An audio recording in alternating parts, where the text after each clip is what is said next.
हे बघा आमचं आजारी बंड्या. अरे लय पोटात दुखते, तुला काय मजाक वाटते?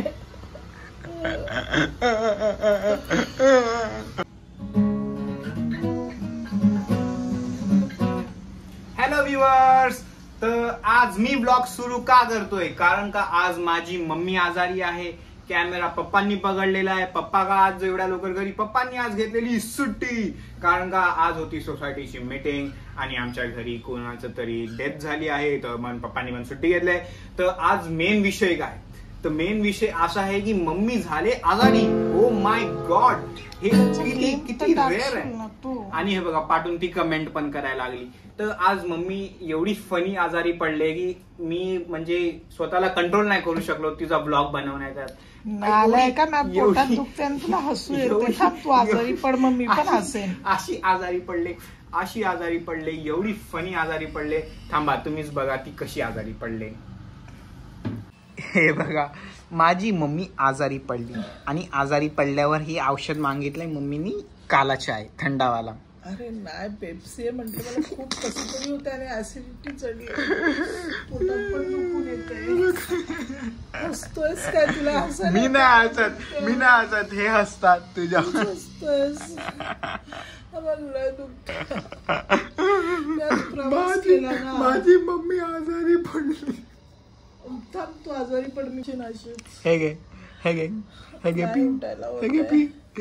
पी लवकर पी. पप्पाला सांग मला उठून बसवायला. तिला उठून बसवा. अरे गुदगुली करा तिला, ती ऑटोमॅटिक. तिला त्रास होतोय, इकडे पकडे सांगते मी त्याला, कसं तरी होते. हे परत तू आता गप्प बस, हे करू नको. अरे तू प्रवास केला ना. हा, आणि बिर्याणी खाल्लीस आणि झोपलीस म्हणून नाही जाताना पण स्टँडिंग गेली, येताना पण स्टँडिंग. केवढी रश होती गाडी. बिर्याणी खाऊन डायरेक्ट झोपलीस ना, तर बिर्याणीची ऍसिडिटी झाली तुला. म्हणून तू ना आता खाली जाऊन तर मम्मी गेली झोपायला. तर आता दुसरी मम्मी ऍक्टिव्ह झाले. तर पप्पांना मी फटाफट जेवण वाढून घेतलंय आणि त्यांना फटाफट देऊया आपण जेवण. हे घ्या बिर्याणी. पहिलं जेव्हा एक मम्मी झोपते तेव्हा दुसरी मम्मी कामाला येते.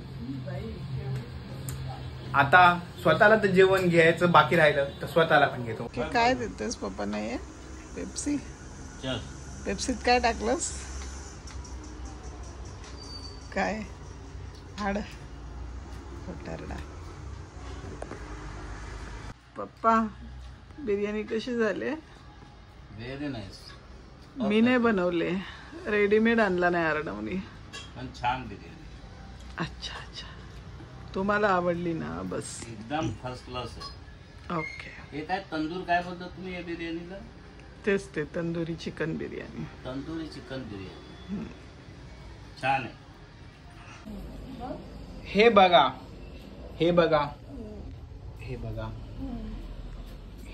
फ्रॅक्चर बंड्या आणि त्यांचं छोटस कांगारूचं लेकरू. हिचे कानातला मैल पण दिसतोय.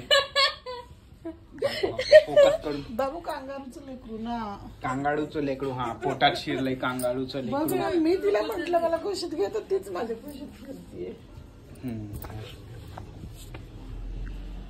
मला बसायला जागा ठेवा. कुठे बसशील आता तू? मी कुठे बसतो आता? तुम्ही घराच्या बाहेर जागा आहे. तो भाई आजचा दुसरा दिवस उजाडला आणि आज मी ठीक आहे. काल थोडीशी तब्येत बिघडलेली, पण आज मी ठीक आहे, एकदम मस्त आहे, फ्रेश आहे. नवीन मॅक्सी पण घातली आहे. आमच्या इथं मॅक्सांचा सेल लागलाय ना, तिथे म्हणजे 250ची मॅक्सी 150ला मिळते, इतका स्वस्त सेल लागला.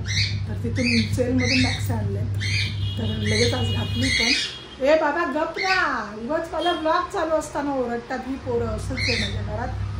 आणि काय नाही तेच सांगायचं होतं. काल जरा प्रवासाने प्लीज गप. तर कालच्या प्रवासाने जरा थकलेली, खूप प्रवास झाला. आणि काल संडे होता ना, आता गणपतीची शॉपिंग चालू झाली, त्याच्यामुळे संडेला लोक बाहेर पडतात. मग खूप रश होती जाताना पण येताना पण. त्यामुळे स्टँडिंग जाणं स्टँडिंग येणं आता एवढं नाही झेपत मला. पण फायनली आता मी ठीक आहे. सकाळची घरात मी उठल्या सगळी कामं आवरून घेतली. मशीन चालू आहे, मशीनचा पण आवाज येतोय ना. फायनली आता मला खूप बरं वाटतंय. तर आजच्या व्हिडिओचा एंड मी इथंच करते.